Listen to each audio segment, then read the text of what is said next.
ഇനി പെരുങ്കളിയാട്ട വിശേഷങ്ങളിലേക്ക്.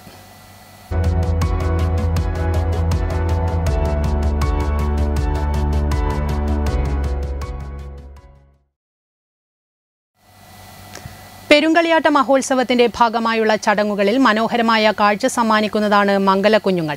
മൂന്നാം നാൾ ഭഗവതിയുടെ ഉച്ചത്തോറ്റത്തിനൊപ്പമാണ് മംഗലക്കുഞ്ഞുങ്ങൾ അരങ്ങിലെത്തുന്നത്. പെരുങ്കളിയാട്ട നഗരിയിൽ ഏറ്റവും മനോഹരമായ ഒരു കാഴ്ച മുച്ചിലോട്ട് ഭഗവതിയുടെ തിരുമുടി നിവരുന്നതാണ്. അത് കഴിഞ്ഞാൽ മറ്റൊരു മനോഹരമായ കാഴ്ച മംഗലം കുഞ്ഞുങ്ങൾ അരങ്ങിലെത്തുന്നതാണ്. കളിയാട്ട മഹോത്സവത്തിൻ്റെ മൂന്നാം നാൾ ഭഗവതിയുടെ ഉച്ചത്തോറ്റത്തിനൊപ്പമാണ് മംഗലം കുഞ്ഞുങ്ങൾ അരങ്ങിലെത്തുന്നത്.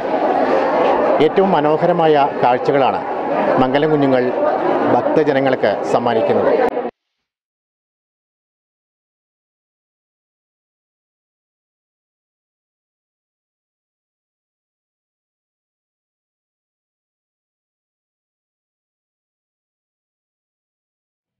ഉത്തര കേരളത്തിൽ, പ്രത്യേകിച്ച് വടക്കേ മലബാറിൽ അരനൂറ്റാണ്ട് മുമ്പ് വരെ നിലനിന്നിരുന്ന ആചാരമാണ് പന്തൽ മംഗലം. മംഗലം എന്നാണ് പറയുന്നതെങ്കിലും കല്യാണവുമായി ഇതിന് നേരിട്ട് ബന്ധമില്ല. കന്യകമാരായ പെൺകുട്ടികൾ രജസ്വലകളാകുന്നതിന് മുൻപ് തന്നെ ഒരു അനുഷ്ഠാനം പോലെ ആർഭാടപൂർവ്വം ഈ ചടങ്ങ് വീടുകളിൽ കൊണ്ടാടുമായിരുന്നു. കാലക്രമേണ വീടുകളിലെ പന്തൽ മംഗലം ഇല്ലാതായതോടെയാണ് അനുഷ്ഠാനം എന്ന രീതിയിൽ പെരുങ്കളിയാട്ട ചടങ്ങിന്റെ ഭാഗമായി മംഗലക്കുഞ്ഞുങ്ങൾ അരങ്ങിലെത്തുന്നത്. നമ്മുടെ സമുദായത്തിലെ പെൺകുട്ടികളുടെ 5 കല്യാണങ്ങളിൽ പ്രധാനപ്പെട്ട 2 മംഗല കല്യാണം, അതുപോലെ തന്നെ സാധാരണ നമ്മുടെ ജീവിതത്തിലേക്ക് മാറുന്ന കല്യാണം. അത് പഴയ കാലത്ത് നമ്മുടെ ഓരോ ആളും ഓരോ കുടുംബത്തിൽ അവരവരുടെ വീട്ടിൽ അവരുടെ കുട്ടികളുടെ പന്തൽ മംഗലം നടത്തിയ ഒരു സമ്പ്രദായം ഉണ്ടായിരുന്നു.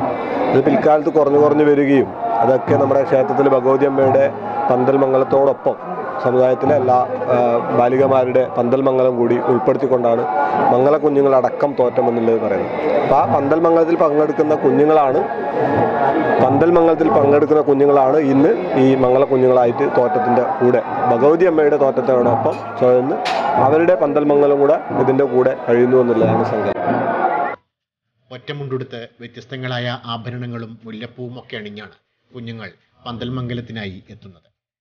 പന്തൽ മംഗലത്ത് ജ്യോത്സ്യന്മാർ തീയതി കുറിച്ചാൽ പിന്നെ കന്യകമാർ മുറിയിൽ നിന്നും പുറത്തു വരാറില്ല.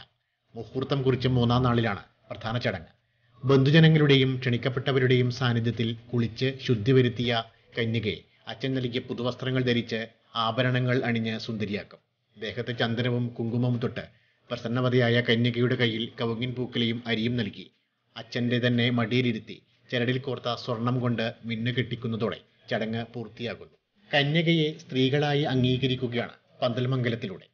പിഞ്ചുകുട്ടികളുടെ അകമ്പടിയോടെയാണ് കന്യകയെ പന്തൽ മംഗലത്തിനായി ആനയിച്ച് വരുന്നത്. ഈ കുട്ടികളെയാണ് മംഗലക്കുഞ്ഞുങ്ങൾ എന്ന് വിളിക്കുന്നത്. വ്രതശുദ്ധിയോടെയുള്ള ആചാരമായതിനാൽ ഈ ചടങ്ങിന്റെ സമയത്ത് വീട്ടിൽ അശുദ്ധി പാടില്ല. ബ്രാഹ്മണ കന്യകയായ മുച്ചിലോട്ട് ഭഗവതിയുടെ പന്തൽ മംഗല സമയത്താണ് അച്ഛന് വാലായ്മയുള്ള കാര്യം അറിയുന്നത്.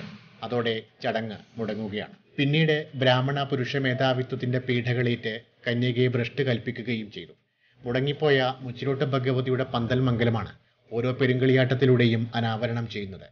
13 ആണ്ടിന് ശേഷം നടക്കുന്ന കോറോ മുച്ചിലോട്ട് പെരുങ്കളിയാട്ടത്തിൽ ഭഗവതിയുടെ ഉച്ചത്തോറ്റത്തോടെയാണ് മംഗലക്കുഞ്ഞുങ്ങൾ അരങ്ങിൽ എത്തിയത്. കോറോ മുച്ചിലോട്ട് ഭഗവതി ക്ഷേത്രത്തിന്റെ പെരുങ്കളിയാട്ട ഭാഗമായിട്ട് ഇന്ന് പന്തലമംഗല ചടങ്ങ് നടക്കുകയാണ്. അപ്പോൾ അതിലേക്ക് മോളെ മംഗലക്കുഞ്ഞായിട്ട് ചേർക്കാൻ പറ്റിയത് വളരെ ഭാഗ്യമായിട്ട് കരുതുകയാണ്, മഹാഭാഗ്യമായിട്ട് കരുതുകയാണ് നമ്മൾ. കാരണം 2 വർഷമായിട്ട് ചടങ്ങുകളൊന്നും നടക്കുന്നില്ല. അതിൻ്റെ ഭാഗമായിട്ട് നഷ്ടപ്പെട്ടു, ഇനിയിപ്പോൾ ചെയ്യാൻ പറ്റില്ല എന്ന് വിചാരിച്ചാണ്. അപ്പോൾ ഇത് കുട്ടികൾ വലുതാവുന്നതിന് മുമ്പായിട്ട് നടത്തേണ്ട ഒരു ചടങ്ങ് കൂടിയാണ്. അതിലേക്കൊരു അവസരം കിട്ടിയതിൽ വളരെ സന്തോഷമുണ്ട്. മുച്ചിലോട്ടമ്മേരെ പെരുങ്കളിയാട്ടത്തിന് മംഗലക്കുഞ്ഞുങ്ങളെ കൂട്ടുന്ന ചടങ്ങിൽ മോളെയും കൂടെ കൂട്ടണമെന്ന് ആഗ്രഹമായിരുന്നു. അതിപ്പം കൂട്ടാൻ വേണ്ടി പറ്റിയതിൽ വലിയ ഭാഗ്യമായിട്ട് കാണുന്നു. സന്തോഷം.